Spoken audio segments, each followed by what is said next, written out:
So guys, welcome back to my YouTube channel Crazy RK Assam. So guys, আজি এটা নতুন video' লৈ আপোনালোকক আটাইকে স্বাগতম জনাইছো আৰু আজি নতুন ভিডিঅ'টো হ'বলৈ গৈ আছে হট এয়াৰ বেলুনৰ ওপৰত। So বাতৰি কাগজৰ পৰা কেনেকৈ এটা হট এয়াৰ বেলুন বনাব পাৰি আৰু লগতে হট এয়াৰ বেলুনটোৰ ওপৰত আমি এক্সপেৰিমেন্ট কৰি আছো। হট এয়াৰ বেলুনটোত আমি জুই লগাই ওপৰত উৰে নুৰে তাৰ ওপৰত আমি এক্সপেৰিমেন্ট কৰি আছো। So আপোনালোকে ভিডিঅ'টো শেষলৈ চাই থাকিব।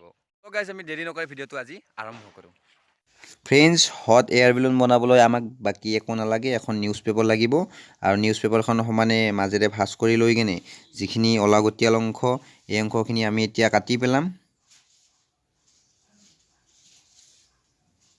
আৰু ফ্ৰেণ্ডছ, এইখন আমি মোহাৰি লৈছোঁ আৰু মোহাৰি এইভাৱে লৈছোঁ যে আমাৰ যাতে হট এয়াৰ বেলুনটো ওপৰত গৈ ফাটি নাযায়। আৰু এইখিনি মই এতিয়া সমান কৰি লৈছোঁ। সমান কৰি লৈ আৰু ইয়াত হট এয়াৰ বেলুনটো বনাবলৈ আমাক এডাল সূতা লাগিব আৰু সূতাডাল মই ছিঙি লৈছোঁ। আৰু এতিয়া মই চাৰিওটা কণা লগ লগাই সূতাডালেৰে ভালদৰে বান্ধি ল'ম।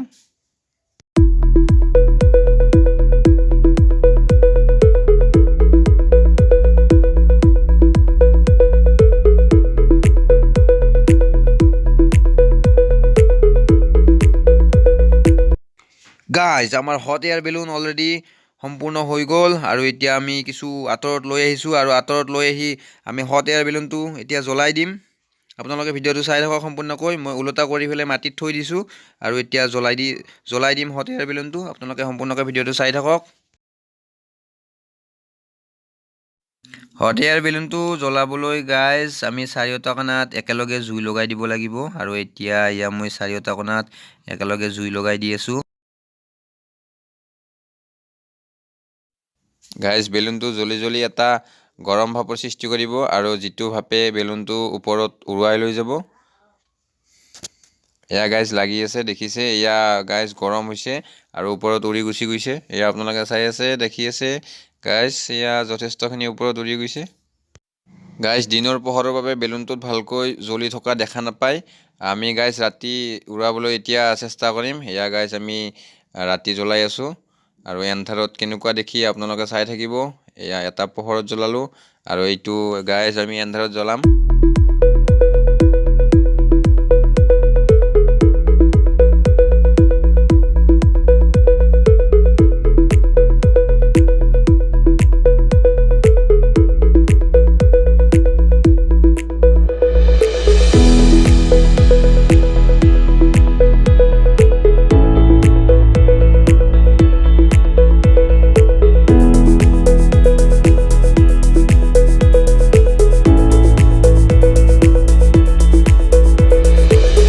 এয়াই আছিলে আজিৰ এটা হট এয়াৰ বেলুনৰ ওপৰত এক্সপেৰিমেণ্ট ভিডিঅ'। আৰু ভিডিঅ'টো চাই যদি অকণমান হ'লেও ভাল লাগে তেতিয়াহ'লে লাইক, শ্বেয়াৰ, কমেণ্ট আৰু যিসকলে নতুনকৈ আহিছে সেইসকলে প্লিজ ছাবস্ক্ৰাইব কৰি কাষতে থকা বেল আইকনটো বজাই দিব অনাগত দিনত এনেকুৱা ধৰণৰ ভিডিঅ' পাই থাকিবলৈ।